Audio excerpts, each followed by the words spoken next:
Hello friends, tell in ব্রিফে তোমাদের স্বাগত। আমি নীলাঞ্জনা, আর আজকে আমি যে স্টোরিটি বেঙ্গলিতে এক্সপ্লেন করব তার নাম হচ্ছে the story of an hour, written by Kate Chopin. এটি একটি আমেরিকান শর্ট স্টোরি। এটিকে লেখা হয় এবং পাবলিশ করা হয় 1894-এ।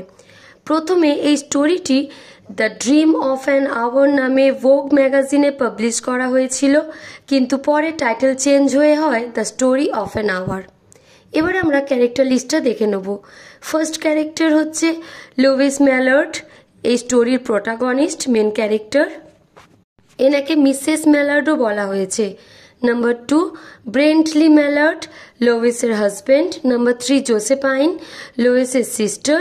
এবং নাম্বার 4 রিচার্ডস, ব্রেন্টলের বন্ধু। এই শর্ট স্টোরিতে আমরা মাত্র 4টি ক্যারেক্টারই দেখতে পাই। এবার আমরা স্টোরি স্টার্ট করব।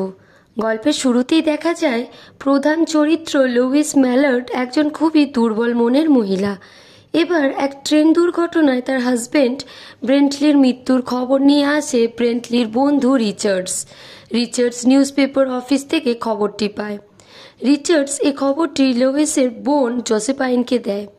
এবার জোসেফাইন ব্যাড নিউজটি লুইসের কাছে খুব ভয় কিন্তু যত্ন সহকারে পৌঁছে দেয়, যাতে লুইস বেশি অসুস্থ হয়ে না পড়ে। খবরটি শুনে লুইস তার বোন জোসেফাইনের কাঁধে মাথা রেখে বেশ কিছুক্ষণ কাঁদে। তারপর সিঁড়ি দিয়ে উঠে নিজের রুমে গিয়ে দরজা বন্ধ করে এক জানলার পাশে চেয়ারে বসে।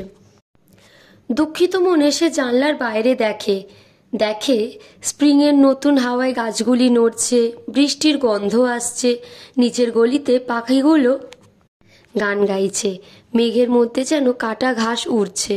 এসব থেকে তার মনে আনন্দের উদয় হয়। লুইস এই প্রথম বাইরের প্রকৃতিকে এত কাছ থেকে অনুভব করলো।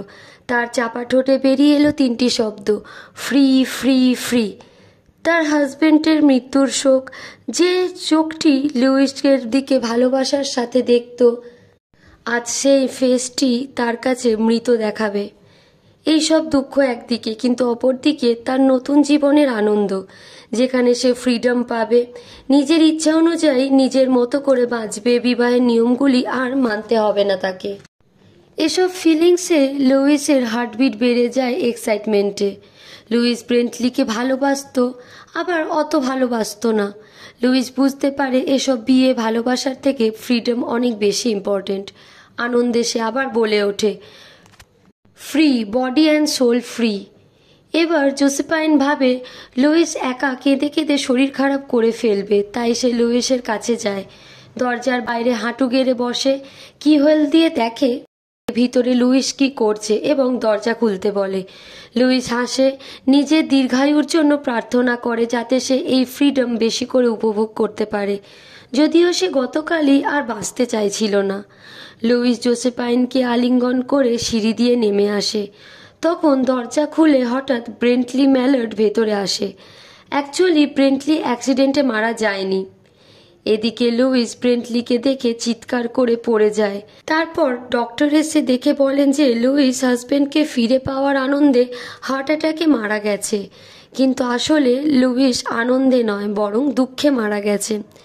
যে 1 ঘন্টায় সে তার ফ্রিডমের কথা ভাবছিল, তখন সে আনন্দিত হয়েছিল, কিন্তু হাজবেন্ডকে জীবিত দেখে সে আবার সেই দুঃখের জীবনে ফিরে যেতে হবে ভেবে সেই শোক আর সহ্য না করতে পেরে হঠাৎ হার্ট অ্যাটাকে মারা যায়। আমাদের এই শর্ট স্টোরি এখানেই শেষ। এই স্টোরিতে আমরা তৎকালীন সময়ের আমেরিকান সোসাইটির যেই ডোমেস্টিক সিচুয়েশন ছিল সেটা এই গল্পে ফুটে ওঠে। তখন মহিলাদের কোনো ফ্রিডম ছিল না, তারা তার হাজবেন্ডের কথায় সারাটা জীবন ব্যয় করত, এবং এই বাঁধন থেকে নিজেকে ফ্রি যখন বুঝতে পারে লুইস, তখন সে আনন্দে মাতোয়ারা হয়ে যায়। কিন্তু পরে হাজবেন্ডকে আবার জীবিত দেখে আবার সেই দুঃখের জীবনে ফিরে যেতে হবে বুঝে তার হঠাৎ হার্ট অ্যাটাক হয় এবং সে মারা যায়। তোমাদের এই স্টোরিটি যদি ভালো লেগে থাকে তাহলে লাইক করো, বেশি করে সাবস্ক্রাইব করো। এরকম কোনো ইংলিশ স্টোরি যদি বেঙ্গলি এক্সপ্লেনেশন লাগে তাহলে কমেন্টে আমাকে জানিও। এটিও একটি রিকোয়েস্টেড ভিডিও ছিল। আমি চেষ্টা করব তোমরা যে ভিডিও চাইবে আমি খুব তাড়াতাড়ি সেটিকে তোমাদের কাছে তুলে ধরার। আর চ্যানেলটিকে সাবস্ক্রাইব করতে ভুলো না। Thanks for watching.